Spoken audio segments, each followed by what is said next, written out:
শুভ সকাল বন্ধুরা, সবাই কেমন আছো? নিশ্চয়ই খুব ভালো আছো। আমিও ভালো আছি। দেখো তোমাদের দাদাভাই বেরিয়ে গেল, আমি একটু ছাদে আসলাম। আর ওই যে দেখো ওইখানে একটা আম গাছ দেখা যাচ্ছে একটু দূরে। তো মানে গাছে হলুদ হলুদ আম হয়ে রয়েছে, কত আম হলুদ। সেদিনকে আমাদের আবার দিয়ে গেছে 6টা বড় বড় আম। জানো তো মানুষের মানে এক একজন মানুষের এক এক রকম মন। অথচ আমার পাশের বাড়িতে দেখো প্রচুর আম হয়েছে, এত ছোটো ছোটো, মানে 4টে আম ছোটো ছোটো আর একটা বড় আম দিয়েছে, ওটা পচে গেছে। পচাই আম, ওই গাছের আমটা ভালো না। তাই আমরা বলছিলাম মানুষের মন যে কি, সে কত দূরে থাকে, যেহেতু আমাদের রাস্তা দিয়ে যাতায়াত করে তো যায় এটাই আমার কথা বলে দিয়ে গেছে।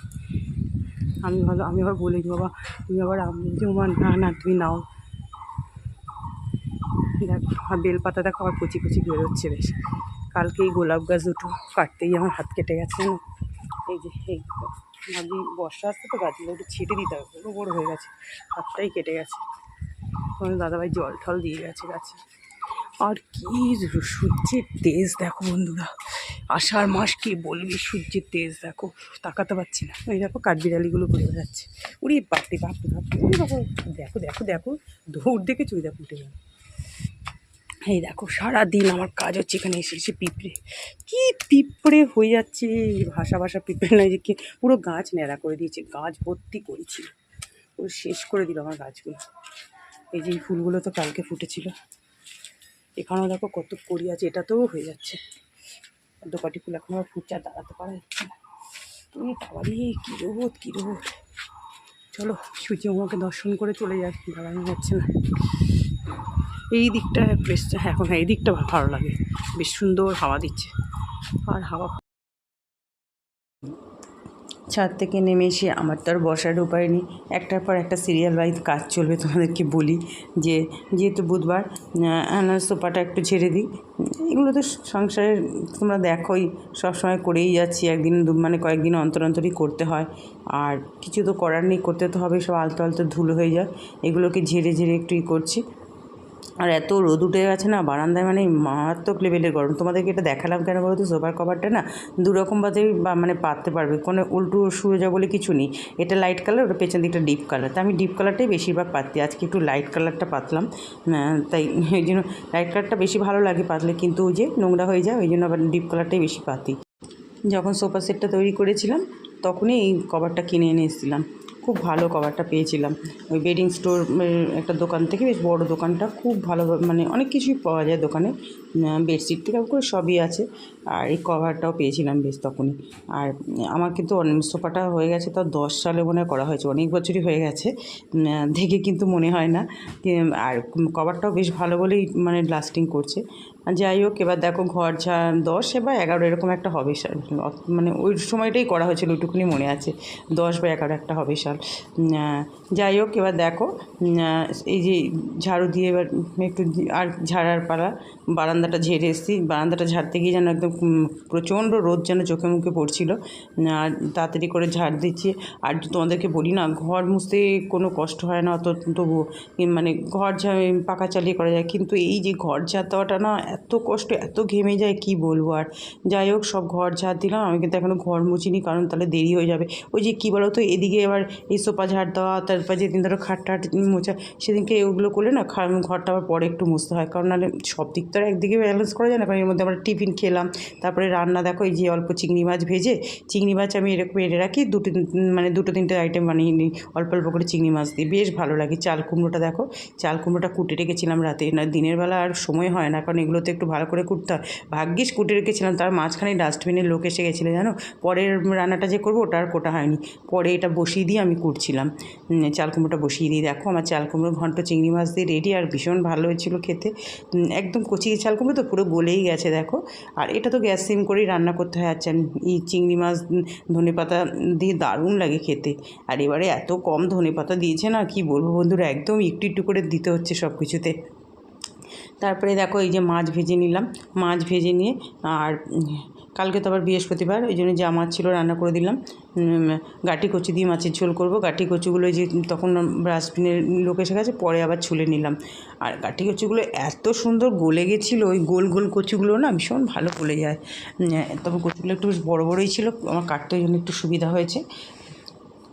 দেখো কালো জিরে দিয়ে কচু আমি সেদ্ধ করি না, ভেজে দিয়ে এরপরে একেবারে সুন্দর সেদ্ধ হয়ে যাবে, আর নাহলে না ল্যাসা ল্যাসা হয়ে যাবে। আর এদিকে ভাতও বসিয়ে দিয়েছি দেখো, আর গুঁড়ো মশলা দিয়ে দিলাম, আর কাঁচা লঙ্কা চিড়ে দিয়ে দিলাম। এত ভালো লাগে এই মাছের ঝোলটা, গাটি কচু দিয়ে মাছের ঝোল খেতে। আর আমি রেড চিলিও দিই না, প্লেন কাঁচা লঙ্কা দিয়েই করি। আজকে দুটো রান্নায় কাঁচা লঙ্কা দিয়ে, আর গরমে না আর কিছু রান্না করবো না, আর ভালো লাগছে না করতে। আর কি বলো তো, এই দুটো রান্না আমার খুবই ভালো লেগেছিলো তো, আর এইরকম ভালো ভালো দুটো রান্না হলে আর কিছু মনে হয় না লাগে। তারপরে ধরো আমের আচার টাচার রয়েছে, আর দই তো আছেই, মানে খেতে কোনো অসুবিধাই হবে না। দেখো মাছের ঝোল আমার পুরো কমপ্লিট। একদম ধনেপাতা বলছি না, মেপে মেপে দিতে হচ্ছে, সোনা পাতা হয়ে গেছে এখন ওর নাম। এখন আর ধনেপাতা বললে কিন্তু অপমান হবে, কারণ 10 টাকায় একটা ছোট্ট গাছ দিয়েছে জানো, কি বলবো, আর একটুখানি সঙ্গে।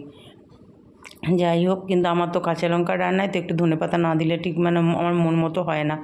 আর কি, এই যে দেখো বাসন জমে গেছে কত, তার মধ্যে আবার আমের আইসক্রিম করা হয়েছিল, ওই মিক্সার গ্রাইন্ডারটাও রয়ে গেছে, সব একসঙ্গে নিয়ে বসলাম। আর বাসন তো মাজতেই হবে। বাসন মাজার থেকে আমার সব থেকে, দেখো বাসন এমনি বাসনগুলো মাজা কোনো ব্যাপার না, এই কড়াটা মাজতেই বেশি খাটনি। আর রাত্রিবেলা দই বসানো হয় তো, ওই দুধটা একটু ঘন করে জাল দিই, তা ওটা একটু তাও স্টিলেরই উঠে যায়। আর সব থেকে কষ্ট হচ্ছে গ্যাসের এখানটা পরিষ্কার করতে, অতটা সময় লাগে। তোমাদের তো কালকে দেখালাম যে কিভাবে আমি পরিষ্কার করি, সমস্ত ডিটারজেন্ট দিয়ে ভালো করে আগে মানে স্কচ ব্রাইট দিয়ে পুরো স্ল্যাব ফ্ল্যাবগুলো করে নিই, তোমার টাইস কি চিমনি, তারপরে আবার ভেজা কাপড় দিয়ে পুরো মুছতে। এবার দেখো ওটা তো টাইম লাগে, যেহেতু ফেনা হয়ে যায় পুরো একদম ডিটারজেন্টে, এবার ওটা 3-4 বার করে মুছতেই হয়। আর যতদিন পাচ্ছি করছি, যখন মানে কি বলবো, দিনকে দিনকে তো মানে একটু অচলই হয়ে যাচ্ছি, বুঝতে পারছি। শরীর মানে দেখো, আগে যতটা পেরেছি কি এখন পারবো, এবার 5-6 বছর বাদে আরও কমে যাবে, তারপরে আরোই কমে যাবে, বুঝতে পারছি। আর ততদিন যদি বেঁচে থাকি, কি বলবো বলো তোমাদেরকে। যাই হোক, দেখো তোমাদের সাথে কথা বলতে বলতে হাসি মজা সব কিছুই করতে লাগে, এই জন্যই তো যে এখনও পর্যন্ত মানে এরকম চ্যানেলের অবস্থা খারাপ থাকাও তো ভিডিও আপলোড করে যাচ্ছি, তাই না বলো। এই দেখো পুজো দেওয়া হয়ে গেল, আজকেও জবা ফুল ফুটেছে, কিন্তু খুব রিক্সে ফুল তুলেছি সকালে, যা পিঁপড়ে বড় বড় একটা। আর এই যে টগর ফুলও এখন কমে গেছে। আর আর কি গরম, এখন আবার কালকে কিছু বাসন মাজতে হবে, প্রচণ্ড রোদ, কি বলবো, কে বলবে, বলছি না আষাঢ় মাস পড়েছে যেন আরও বেশি গরম। চলো দেখো বন্ধুরা, পুজো দিয়ে কালকের কিছু বাসন কি রোদ মেজে উদ্ধার করলাম। তারপরে যে খেতে বসলাম, আজকে একদম সিম্পল মেনু, কিন্তু খেতে বেশ ভালো লাগে, কারণ এই গাঠি কচু দিয়ে মাছের ঝোলটা ভীষণ ভালো লাগে, আর চিংড়ি মাছ দিয়ে চাল কুমড়ো ঘন্ট দুটোই ভালো। এই যে দই নিয়ে আজকে শশা কাটতে ভুলে গেছি, এখন মনে পড়লো। চলো আজকে আর লেবু লাগবে না, কারণ এই মাছের ঝোলে লেবু লাগে না। চলো খেয়ে নিই। শুভ সন্ধ্যা বন্ধুরা, এই যে সন্ধে দেওয়া হয়ে গেল, সন্ধে দিয়ে একটু নিজের জন্য চা, রোজকার মতো লিকার চা করলাম। আর কি গরম বলবো, মানে আজকে আমি তাই বলছি, আষাঢ় মাসে আজকে 2 তারিখ না 3 তারিখ যাই হোক হয়েছে, 2 তারিখেও না হবে, কে বলবে বলো, আষাঢ় মাস পড়েছে কি গরম, মানে আগের মাসে জ্যৈষ্ঠ মাসের থেকে যেন এখন আষাঢ় মাসে প্রথম থেকে বেশি গরম পড়ছে।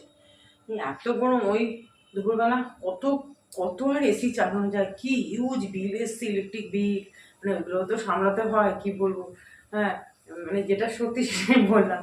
আর মানে আগের মাসে কি তার থেকে প্রচুর বিল এসে গেছে, এবার এসি চলেছে ওই জন্যই এসছে, জানি মে মাসের বিলটা তো জুনে আসে, ওই মে এপ্রিল মাস থেকে শুরু হয় হিউজ বিল আসা। আর এখন শীতকালেও আসে জানো তো, গিজারও বেশ ভালো, আর ইউনিট চার্জ অনেকটা বাড়িয়ে দিয়েছে না। আর কি তারপরে তোমার ওই এসি চললো 3 ঘন্টার মতো, এসি চললো, ততক্ষণ একটু ঠান্ডা, যে এসিটা অফ করে দিলাম, বাস তার কিছুক্ষণ বাদতেই তো এসি অফ করে কিন্তু পাখাটা চালিয়ে দিলাম, উপরে তো আমার ঘুম নেই, যেতে পারছি, চালিয়ে দিলাম বাস। তারপরে এই গরম শুরু হয়ে গেলো, মেয়ে পড়ছিল তখন দুপুরে, ওর কাজ করছিল, তারপরে একটু শুতে হবে, তখন এসি আমার 3 ঘন্টা হয়ে গেছে। রাতে আবার কতক্ষণ চলে বলতো, রাতে সেই মানে তোমার 11:30 এরকম থেকে শুরু হয় চালানো, 11:30 থেকে সে ভোর 5টা 5টা 15 করে এরকম অবধি চলে। এটাই বলছি মেয়েকে যে বাবা এখন বন্ধ করে এখন তো চালাতে হবে, দেখো বলছে আচ্ছা ঠিক আছে বন্ধ করে দাও। আমাদের দাদাভাই ফোন করছে, দেখো কালকে বৃহস্পতিবার ফুল টুল আনতে হবে, আর রোজই ফোন করে এই সময় বলতে হয় যে কী কী আনতে হবে। আমাকে এক সাবস্ক্রাইবার ফোন লিখেছে যে আমার চ্যানেলে এত সাবস্ক্রাইবার কেটে যাচ্ছে, বলছে ওটা ফ্রিজ হয়ে গেছে, তুমি একটা অন্য চ্যানেল করো ওখানে ইউটিউবে থেকে কেটে দিচ্ছে। জানি না এখন ভগবান জানে কী হবে। আর চ্যানেল নতুন খুলে কী হবে গো, ওয়াচ টাইম এত দিনের ভিডিওই কি মানে চ্যানেল খুলে কিছু করতে পারলাম না। আর এখন নতুন করে আর কিছু হবে মনে হয়? যা অবস্থা এখন, আমি তোমাদের বলি না, এখন ভিডিও করার লোক বেশি, ভিডিও দেখার লোক কম।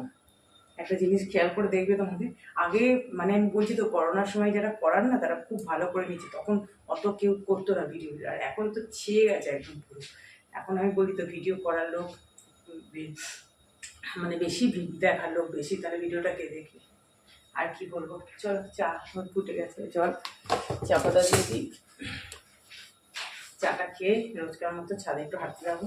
তবু ছাদটা একটু খোলা জায়গা তো, একটু খাওয়া টাওয়া দেয়, নাহলে যে অবস্থা। চলো আজকে ভিডিও এত পর্যন্তই, সবাই ভালো থেকো, সুস্থ থেকো, টাটা।